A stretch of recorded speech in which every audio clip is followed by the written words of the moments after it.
mga bahay, may bunggag. Bossing, shout out. Yan, may kinakapa dito si Jason. Nagulat si Bossing, no? Bossing, shout out si Bossing, no? Yan. Anong Gen 3 to? Gen 3 Matic. So, tinitira ni Boss Jason Vlog TV. Malupiton. Nagulat si Boss kasi nung didiagnose niya, kinapa lang, sinabi na sira. So, titingnan natin ngayon kung tama. Yan. Ito na. Magkakaalaman na. Tanggal na yung baterya. So, alisin na lang yung sapin. Di, dati 98 ako kilos. Ngayon, 97 na lang. Bumaba tayo konti. So, nabawasan. Hindi, mga nasa ano lang ako, 78 kilos na lang. Kasi medyo hinihingal ako na. Lah, ito na, malalaman na natin kung tama yung diagnosis si Jason. Kinapa lang. Tingnan ko nga na. Ay, warak. Grabe na bata ito mag-troubleshoot. Tinawas. So, kapag-kapa lang. Nagulat si Bossing. Yun! Hey! Jason Vlog TV. Pasupport mga guys, no? So, gawin lang namin to dahil meron kaming stock. Sagutin lang. Good. Saglit lang. Tapos, ito naman the drive test pa. Kaya malalaman. Pero yan, kitang-kita na. Oh. So, ang problema nito, ilaw lang. Tsaka, yan, meron na tayong bombilya. So, kakabit na lang yan.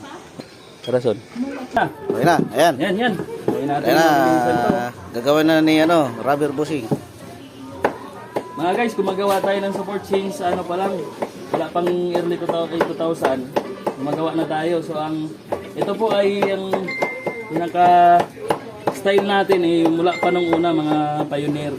So, ito po ang standard. Kaya makikita nyo po, tubig lang ginagamit natin, hindi kung ano-ano. May nakita kayo Hindi Oo, wag na bangitin. Hindi kasi tubig lang, pwede na. Siguro hindi rin kasi tagal lang ganitong proseso. Ayan Ayan natin. May bagong na siya ngayon. May bagong technique siya ngayon, tinatanggal yung bakal sa gitna para tumibay at tumagal ang bushing.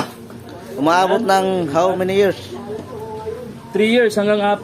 So yan, wag lang mabasa ng mga lubricants kasi yung pinaka number 1 kalaban ng goma. Ayan. Kunting tubig lang, pasok na kagad. Ayun grabe. Malupit itong bata ito. Saan ba nang galing to? Galing pa ng Siargao to. Siargao. Shout out taga Siargao. Shout out sa mga taga Siargao dyan. Kamag-anakan ko rin sa Malupiton to. Pasig, Payatas. Nagkalat tayo dito sa Maynila.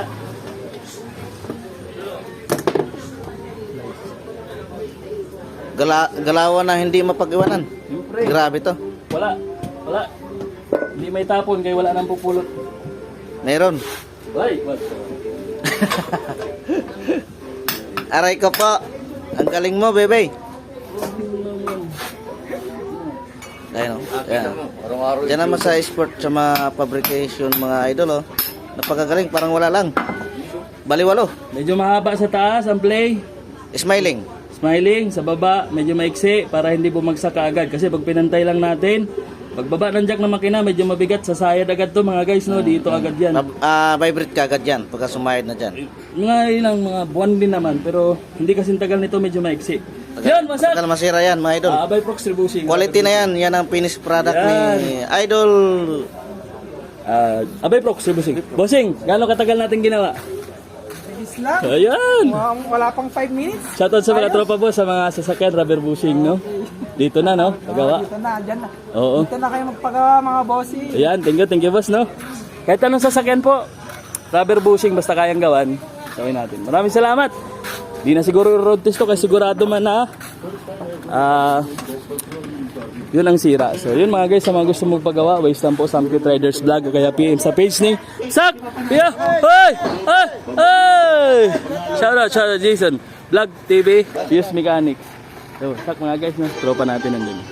Thank you mga guys, pa-support na lang po, konting support lang para makarating doon sa mga nangailangan ng ganitong serbisyo na mura lang pero tumatagal.